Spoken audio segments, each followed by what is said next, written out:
महोदय का भी जरा क्या वाकया था ये बताइए, और साथ साथ ये भी बताइए कि आखिर आज इतने शांत चित्त क्यों दिखाई दे रहे थे और बहुत ही सपोर्टिव नजर आ रहे थे सभापति महोदय। आखिर ये हृदय परिवर्तन हो गया या कुछ और है? जो आप मुस्कुराने की बात कर रहे हैं जगदीप धनखड़ की, तो वही मुस्कुराते हुए उन्होंने एक किताब मांगी मल्लिकार्जुन खड़गे से जो वो दिखा रहे थे। वो किताब क्या थी वो हम आपको बता देते हैं।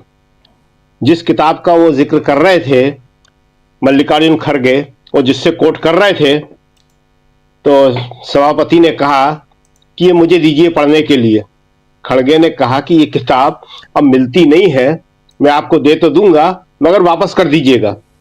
दरअसल वो किताब है बंच ऑफ थॉट्स, दूसरे सरसंघचालक गुरु गोलवलकर की किताब 1966 में प्रकाशित हुई थी और उसके बाद संघ ने उसको विड्रॉ कर लिया। उस किताब से ही खड़गे जी बता रहे थे कि उस किताब में वर्णाश्रम व्यवस्था का समर्थन किया गया है, आरक्षण का विरोध किया गया है और यह कहा गया है कि जो सफाई करने वाले हैं, दलित हैं, उनको यह काम करने में सुख का अनुभव होता है। बीजेपी और संघ इस किताब को लेकर सबसे ज्यादा डिफेंसिव हो जाती है। अब खड़गे जी उस किताब को अगर दे भी देंगे तो हमें लगता नहीं है कि धनखड़ साहब उसको पढ़ पाएंगे, क्योंकि खुद आरएसएस और संघ जो है उससे अब पीछा छुड़ाने की कोशिश करती है। जो आज के सरसंघ चालक हैं भागवत जी, वो कह चुके हैं इसको ऑलरेडी ऑन द रिकॉर्ड कि कुछ चीजें पुरानी हो गई हैं, पहले कही गई थी, अब उनका कोई प्रसंग नहीं है, कोई प्रासंगिकता नहीं है। तो ये मुस्कुराने की बातें जो है वो इस किताब को लेके काफी देर तक हुई। दूसरी जो अहम बात जो है इसमें कि आज मल्लिकार्जुन खड़गे ने बहुत शानदार भाषण दिया।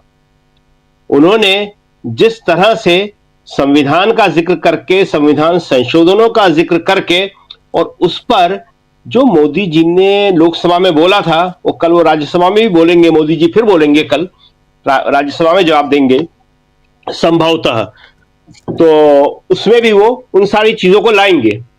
देखिए, अब जो असत्य की बात है, झूठ की बात है और जो माफी मांगने की बात है, कहां तक माफी मांगेंगे?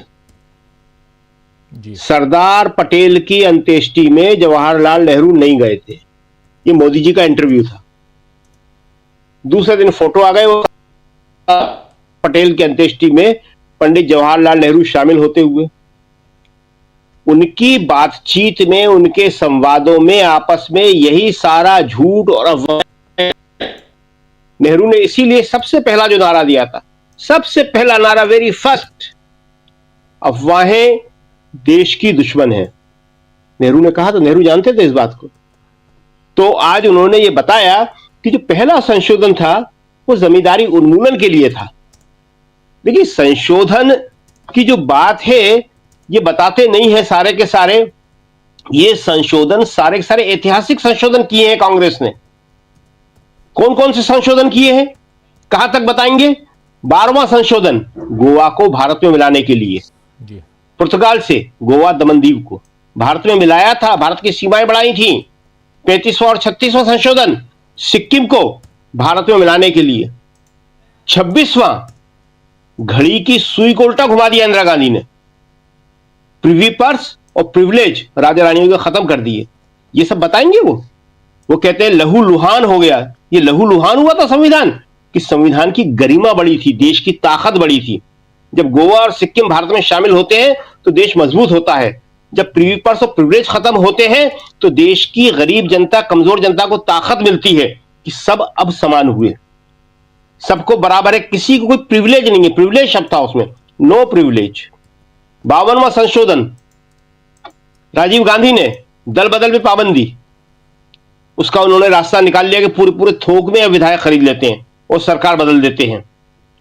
61वां संशोधन युवाओं को आज तक का सबसे बड़ा तोहफा, 21 से घटाकर 18 वर्ष कर दी थी मताधिकार की आयु।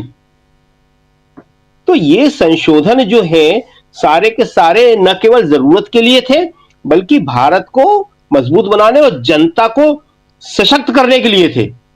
तो अब इस पे तो कभी बोल नहीं सकते मोदी जी, मोदी जी वो सारी की सारी सुनी सुनाई कहानी, ये भी आपने देख लिया होगा कि एक टीवी के प्रोग्राम में किस तरह राहुल गांधी के बारे में जो व्हाट्सएप पे चली खबरें, अफवाहों में चली खबरों पे गृह मंत्री और एक एंकर बात कर रहे हैं।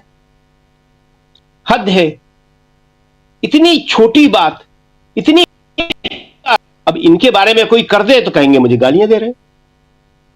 इनके लोग, हमें पता नहीं, समझ में नहीं आता कि मोदी जी के समर्थक है कि मोदी जी के विरोधी हैं। आमंत्रित करते हैं लोगों को कि आप दूसरे के बारे में बोलिए। राहुल ने अपने बारे में कभी कुछ नहीं छुपाया, प्रियंका ने अपने बारे में कभी कुछ नहीं छुपाया।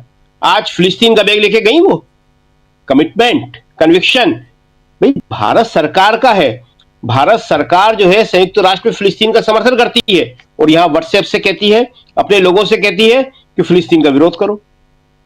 ये तो भारत का घोषित रवैया है जो प्रियंका गांधी ने बताया। और जो उन्होंने आज कहा, इतनी छोटी बात, उसमें भी आप देख रही व्यवधान हो रहा था। जो चेयर पर थी संध्या राय, वो दूसरे का नाम पुकार रही थी उसके बीच में, और कहा कि आज तक किसी ने नहीं कहा, जब से बांग्लादेश की समस्या है, नाम लेके कहा प्रियंका गांधी ने कि हिंदुओं पे अत्याचार हो रहा है, हिंदुओं और ईसाइयों पे अत्याचार हो रहा है और इस सरकार को आवाज उठाना चाहिए जी। कि बीजेपी वाले, ये व्हाट्सएप वाले, गोदी मीडिया वाले कांग्रेस से कहते हैं। अरे कांग्रेस ने तो आवाज उठाई है, पहले दिन से उठा रही है कांग्रेस तो आवाज। प्रियंका की आप सुन लो, आप तो उस प्रियंका की आवाज को दबाने की कोशिश कर रहे थे। वहां पे क्या बोला उन्होंने कि हिंदुओं ईसाइयों पर अत्याचार हो रहा है और इस सरकार को उसके खिलाफ आवाज उठाना चाहिए, क्यों नहीं उठाती है। और दूसरी बात बहुत महत्वपूर्ण है वो भी, कि जिस पाकिस्तान की सेना भारत की सेना के सामने आत्मसमर्पण कर रही है, वो तस्वीर तुम हटा देते हो जी। भारतीय सेना के गौरव की वो तस्वीर तुम हटा देते हो। और आपको यह बताएं हमें एक बात, ये जो बहस हो रही है, 2 दिन वहां हुई लोकसभा में, 2 दिन राज्यसभा में हुई, ये इसका जो विषय लिखा हुआ है, जो विषय है वो क्या है, संविधान के 75 साल की गौरवशाली यात्रा जी। तो ये भारतीय सेना की गौरवशाली यात्रा का एक बहुत बड़ा मजबूत पड़ाव था बांग्लादेश। क्या इंदिरा गांधी के बिना कोई, मतलब सेना या कोई अपना कदम उठा सकते थे? राजनीतिक नेतृत्व ही होता है, बिना राजनीतिक नेतृत्व के तो हो नहीं सकता है। बिल्कुल। और उसको आपने वहां से हटा के भारतीय सेना के लिए कोई अच्छा नहीं किया। भारतीय सेना पे हम बोलते नहीं है, कोई भी नहीं बोलता है, संसद में भी नहीं बोला जाता है, लेकिन ये कोई अच्छी बात नहीं है। ये बाद में कहीं बताई जाएगी कि ये क्या हुआ।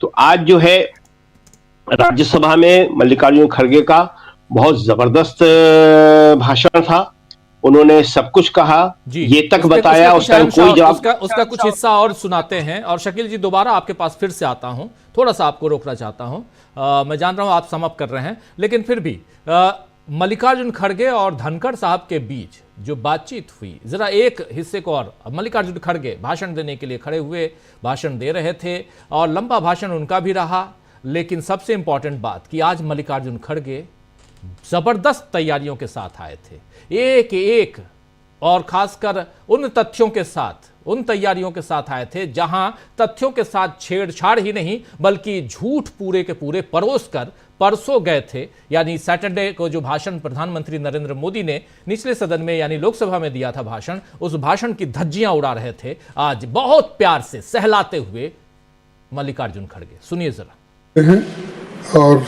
इंदिरा जी को सभी लोग मानते हैं। ये लोग, बहुत से लोग वोटिंग को गए होंगे, अब हमारे लोग भी उधर गए हैं, बाहर के भी गए हैं। ये संगम है सर, सामने वाले रोड पर बैठे। हाँ, संगम, ये सामने वाले बैठे तो ठीक है, तो लेकिन सेकंड, थर्ड, फोर्थ पे जो बैठे हैं ना, वो सब या इधर से उधर गए, उधर से इधर आ गए, या हर पार्टी से वहां गया, क्योंकि ईडी मशीन, सीबीआई। जयराम जी कह रहे हैं कुछ? हाँ, जयराम जी कुछ कह रहे हैं आपको? तो हर लोग यहाँ